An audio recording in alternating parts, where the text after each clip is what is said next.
how a Friday the 13th sequel by Victor Miller may play out. Since my last video on the subject, Sean Cunningham and Horror Inc. have decided to appeal the decision in the Friday the 13th lawsuit, which granted Victor Miller ownership over his script and practically everything in it. Aside from the title of Friday the 13th, and with rumors swirling of a possible new film produced by LeBron James, has gotten the community buzzing just a little bit. Now, while I don't believe the rumors to be true, since nothing can seemingly be done with the franchise until this is all settled legally, a Victor Miller sequel is quite intriguing. How would the story progress? Would Jason be the killer?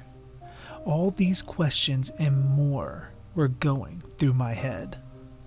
First, I believe that Victor will likely begin in the present day, with only the events of Friday the 13th Part 1 being canon, similar to Blumhouse's approach to Halloween.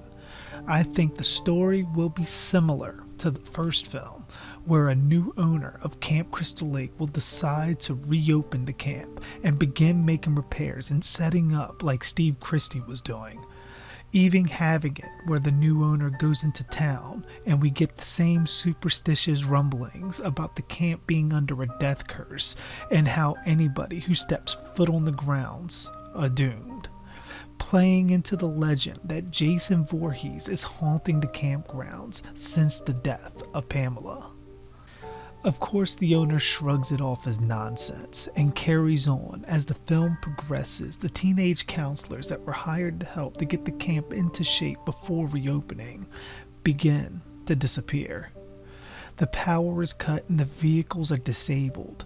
At this point, we are down to the final girl and the owner himself of the camp, hiding from whatever is stalking them, discovering bodies positioned in various ways through each cabin, until the final girl, as a twist, is eventually killed, leaving us with the reveal of the killer as Alice Hardy.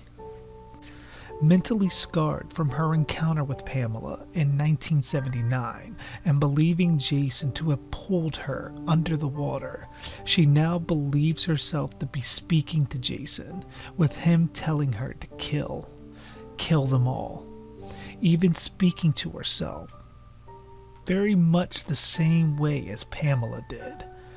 Alice will be eventually defeated, but not killed, with the owner getting the story as to why Alice was killing in the first place.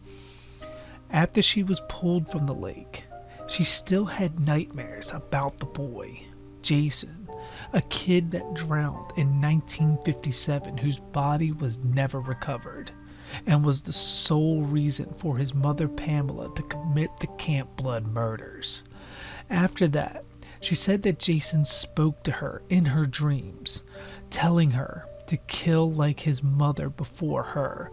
Eventually, she snapped and escaped from the facility she was being held at for years, lost for over a decade until the camp was known to be reopening.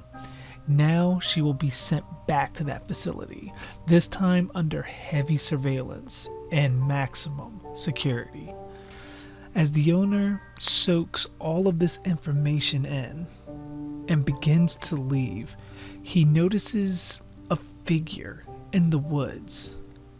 As he begins to follow after it, it leads him to an old rundown cabin, similar in appearance to Jason's shack, and likely where Alice has been living since her escape.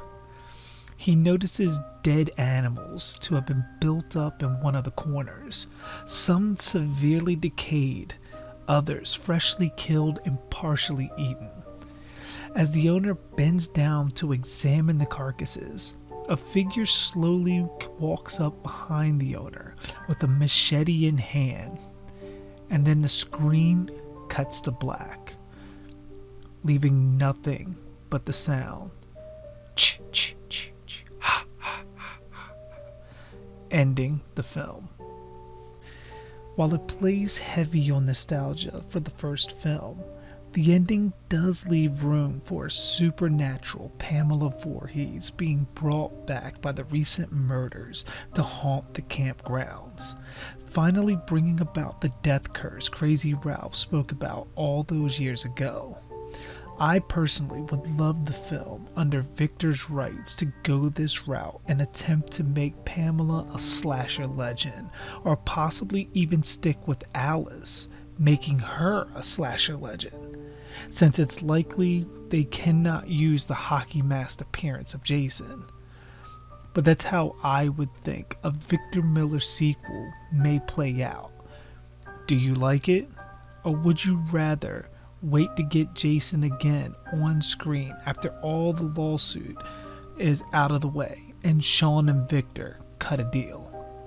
Comment below with your own theories, and be sure to like, share, and subscribe, as well as hitting the notification bell to be alerted whenever a new video is uploaded. And as always, I am JG Dark, and thanks for watching.